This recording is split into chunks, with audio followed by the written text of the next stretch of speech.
untuk mencari kamu seperti bunga yang tak pernah layu di mataku. Oh, makasih kek. Bunganya bagus. Aku suka. Jangan panggil kek dong, panggil apa aja, asal jangan panggil saya kek, biar lebih akrab. Iya, Pak. Makasih ya bunganya. Nah, gitu dong, panggil Pak juga gak apa-apa deh, sama-sama manis. Jini, itu bukannya bapak mertua kamu ya? Ngapain dia di sini sama Sari? Dih, malah ngasih bunga segala lagi. Wah, aku sudah rapi dan ganteng nih. Gadis-gadis di desa ini pasti kepincut sama aku. Hahaha. Mau kemana bapak pagi-pagi gini? Udah rapi? Biasalah, kayak gak kenal bapak aja. Biasalah, mau ketemu gebetan. Bapak udah tua, mending tobat deh pak. Udah bau tanah juga. Gak sopan kamu sama orang tua. Umur boleh tua, tapi jiwa tetap muda bro. Hahaha. Dih, lihat tuh aki-aki. Makin hari ada aja tingkahnya. Gak malu apa ya sama umur? Iya, dia kadang suka godain gadis-gadis di desa ini. Gak tahu malu ya, rambut udah putih semua kayak gitu. Pagi-pagi udah banyak yang gosipin aku. Susah sih kalau jadi orang ganteng, banyak yang ngomongin mulu. Untuk mencari kamu seperti bunga yang tak pernah layu di mataku. Oh, makasih kek. Bunganya bagus. Aku suka. Jangan panggil kek dong, panggil apa aja, asal jangan panggil saya kek, biar lebih akrab. Iya, Pak. Makasih ya bunganya. Nah, gitu dong, panggil Pak juga gak apa-apa deh, sama-sama manis. Jini, itu bukannya bapak mertua kamu ya? Ngapain dia di sini sama Sari? Dih, malah ngasih bunga segala lagi. Aku nggak tahu Jihan, tapi kayaknya iya deh. Ih, sumpah ya, aku nggak habis pikir sama tuh aki-aki. Maaf Jini, aku nggak bermaksud ngehina bapak mertua kamu, tapi kelakuan dia tuh bener-bener meresahkan warga sini. Maafin bapak mertuaku ya. Aku sama Mas Juna juga udah beberapa kali nasihatin dia, tapi tetap aja nggak didengar. Pak, Jenny, habis dari mana kamu? Gini habis dari pasar, Pak. Bapak ngapain di sini? Sama dia lagi? Biasalah, kamu gak lihat ini? Ayo pulang, Pak. Jangan di sini, apalagi sama dia. Loh, memangnya kenapa kalau saya di sini sama Sari? Kamu ada masalah? Nanti diomongin sama warga. Sari, sebaiknya kamu pulang. Dan saya mohon jangan temui bapak mertua saya lagi. Maaf mbak, saya nggak bermaksud menemui kakek Jono. Tadi kami tidak sengaja bertemu di sini. Kamu gak bisa ngatur seenaknya, Jini. Memangnya kamu siapa? Ha? Kamu itu cuma menantu saya. Ayo Sari, kita pergi dari sini. Tapi kek, aku harus bicara serius sama Mas Juna soal bapak. Pak Lurah, kita udah tidak tahan dengan kelakuan Pak Jono. Dia itu sering ngegoda garis-garis di desa ini, bikin resah. Iya pak, kemarin saja anak saya digodain sama dia. Saya gak rela anak saya diperlakukan seperti itu. Kakek tua itu kan sudah menjadi sepuh di desa ini. Seharusnya dia jadi contoh yang baik, bukan malah sebaliknya. Ini tidak bisa dibiarkan. Dia sudah tua, seharusnya memikirkan hal yang lebih pantas di usianya, bukan terus menggoda gadis-gadis muda. Kita harus menasehatinya. Ini sudah keterlaluan. Kalau dibiarkan, dia malah akan semakin menjadi. Iya, saya setuju. Sejauh ini kita nasihatin saja dulu kakek tua itu. Tapi kalau dia masih berulah, baru kita berikan tindakan lain.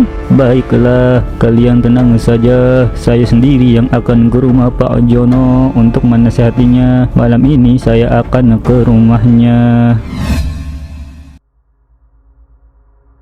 Ini TV dari kemarin gak bener-bener, tetap aja gak bisa nyala. Benerin ini salah, benerin itu salah. Mending bawa ke tukang.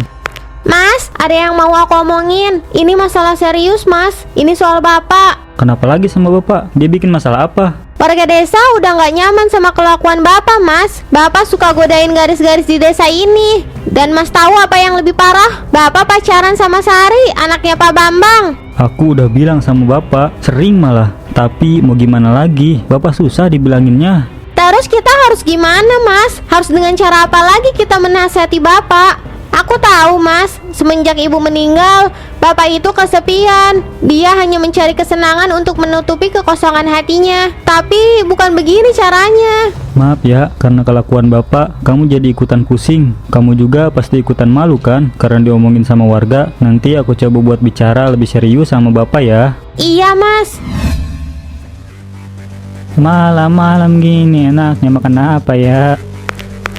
Pak Lurah, tuh main malam-malam ke rumah saya. Ada apa ya? Maaf sebelumnya Pak Jono, jika kedatangan saya mengganggu waktu istirahatnya. Ada hal yang perlu saya bicarakan dengan Bapak. Mau bicara apa Pak? Kayaknya penting banget deh. Begini Pak, sesuai dengan keluhan warga, mereka bilang bahwa Pak Jono sering sekali menggoda atau mencari-cari perhatian dengan gadis-gadis di desa ini. Saya mohon ya Pak, Bapak berhenti melakukan tindakan tersebut. Kenapa saya harus melakukan itu?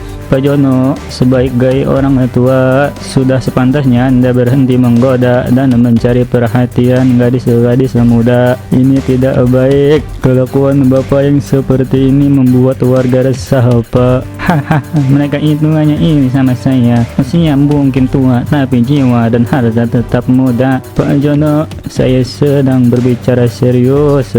Lah, Pak Lurah pikir saya bercanda. Saya serius. Bapak juga pasti iri kan sama saya. Sudahlah Pak, daripada Pak Lurah iri, mending ikutan sama kayak saya. Gimana? Ini sudah malam Pak, sebaiknya Bapak Jono istirahat. Tidak baik kakek-kakek kenangin malam. Sebaiknya saya juga pulang. Dan jangan lupa ya Pak, pesan saya, permisi. Hahaha, Pak Lurah tidak bisa berkutik. Lagian Jono dilawan. Sebentar ya, saya ambilkan sesuatu buat kamu. Loh, kok bunganya layu? Perasaan tadi aku petik yang masih segar. Pak, kenapa bunganya jadi layu? Ah, mungkin karena sudah tua seperti aku. Hahaha. Oh, kirain. Tapi saya lihat bunga yang lain tidak ada yang layu. Kenapa cuma bunga yang dipegang sama Pak Jono aja yang layu? Oh, ini saya tadi salah metik. Hehehe. Tadi saya mau metik yang masih bagus, tapi malah metik yang ini. Maaf ya. Hehehe. Sebenarnya Pak Jono nggak perlu ngasih bunga, apalagi bunganya dari taman. Saya cuma pengen ngasih hadiah aja sama kamu, Sari. Hehehe. Nanti deh saya kasih kamu bunga yang lebih bagus lagi. Terserah Pak Jono aja deh. Kenapa orang-orang menatapku aneh seperti itu? Emangnya ada yang salah sama pakaianku? Ah, sudahlah, tidak perlu dipikirkan. Ibu-ibu tahu nggak? Masa tadi saya melihat Pak Jono sama Sari, terus ada sesuatu yang aneh sama Pak Jono. Aneh gimana, Bu? Pak Ari, ini loh Pak, tadi saya lihat Pak Jono sama Sari di taman. Kayaknya mereka lagi pacaran. Cuma yang bikin saya kaget tuh, bunga yang baru aja dipetik sama Pak Jono di taman langsung layu. Hah? Gimana maksudnya? Gini loh, maksudnya itu, bunga yang baru aja dipetik sama Pak Jono di taman langsung layu. Ah, mungkin emang itu jenis bunga yang langsung layu kali, Bu. Ih, Pak Ari nggak lihat sendiri sih. Itu tuh bunganya, jenis bunga yang kalau dipetik nggak langsung layu. Tapi pas dipetik sama Pak Jono, bunganya langsung berubah jadi warna coklat terus layu gitu. Wah, kalau benar apa yang Mujian katakan, berarti ada sesuatu yang aneh sama Pak Jono. Nah, saya juga mikirnya gitu, Pak. Hari ini kamu cantik sekali, Sari. Bunga-bunga di sini aja kalah cantik sama kamu. Ah, Pak Jono bisa aja. Sebentar ya.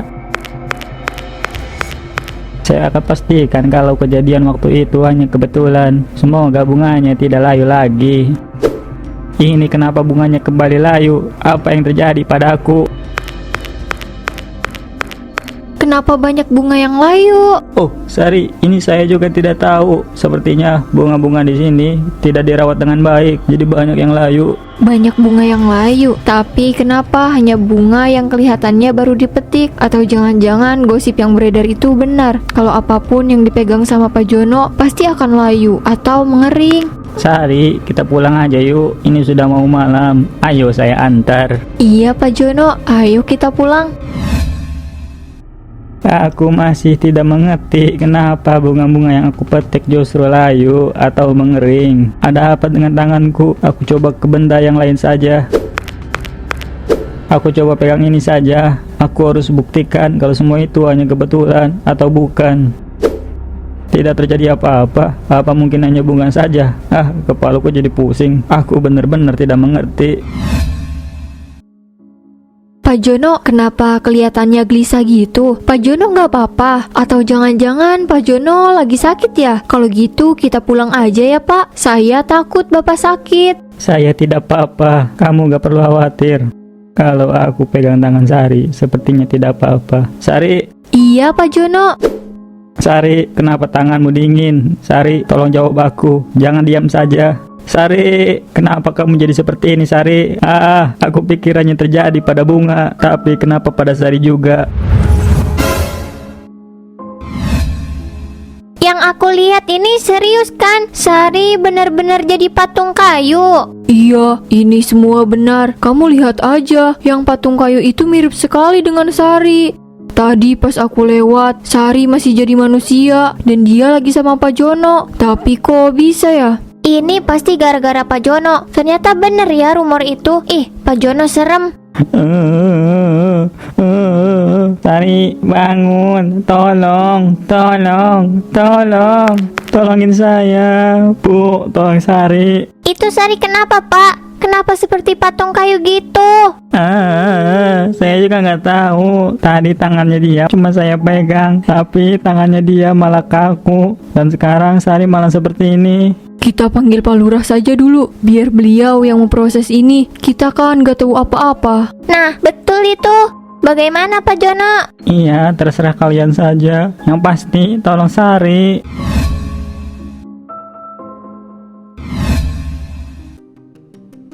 Ini serius, Sari jadi patung kayu. Saya serasa mimpi. Semalam itu heboh banget. Beneran Bu, saya tadi pagi ngeliat sendiri di taman. Ada patung kayu yang mirip banget sama Sari. Saya juga tadi pagi lihat. Serem pokoknya. Tapi saya masih penasaran. Sebenarnya itu tuh sebabnya karena apa? Masa cuma dipegang tangannya doang langsung jadi kayu gitu? Percaya atau enggak, itu memang beneran Bu. Ibu-ibu tahu kan rumor yang bilang kalau Pak Jono itu bisa bikin bunga jadi kering dan layu kalau dipegang sama dia. Nah, mungkin karena itu juga. Berarti Pak Jono itu menyeramkan ya. Apapun yang dipegang sama dia itu bisa jadi patung. Ih, serem. Kita harus jauh-jauh sama dia. Mending diusir aja gak sih? Pak Jono kan selain bikin kita rasa sama kelakuannya, sekarang malah bikin heboh karena dia bisa bikin orang jadi kayu. Bisa aja sih, tapi kita tunggu keputusan Pak Lurah aja. Lagi pula masalah ini masih diselidiki. Pak, ayo kita pulang. Bapak sudah dari semalam di sini. Saya yang salah. Seharusnya saya tidak memegang tangan Sari. Ini pasti tidak akan terjadi.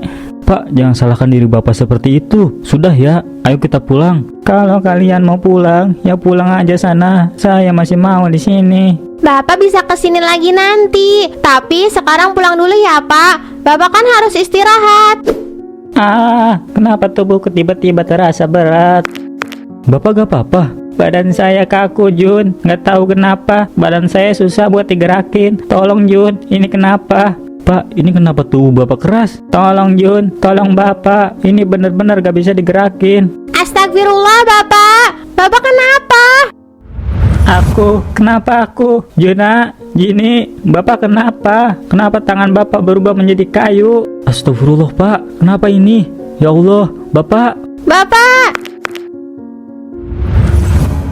Ya Allah Bapak. Kenapa Bapak jadi seperti ini? Mas, kenapa Bapak jadi seperti ini, Mas? Bapak berubah jadi pohon. Mas juga nggak tahu kenapa Bapak seperti ini. Tubuh Bapak kaku dan sekarang banyak ranting-ranting di tubuhnya.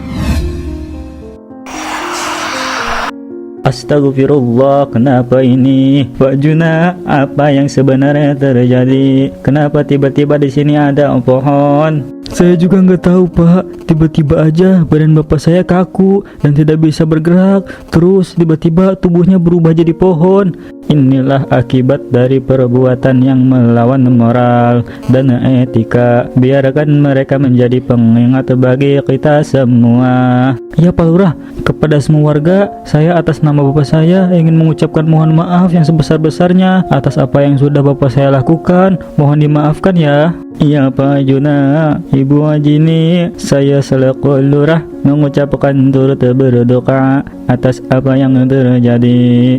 Iya Pak, terima kasih sudah mau memaafkan bapak mertua saya. Mas, aku nggak nyangka nasib bapak bisa seperti ini. Seharusnya kita sebagai anak bisa lebih sabar untuk menasehati bapak. Mungkin jika kita terus nasihati bapak, ini semua tidak akan terjadi. Sudah Jini, tidak perlu bersedih. Ini semua memang sudah takdir Allah. Kita tidak bisa berbuat apa-apa sekarang. Yang bisa kita lakukan hanya berserah kepada Allah. Anggap aja ini sebagai pembelajaran bagi kita. Iya Mas.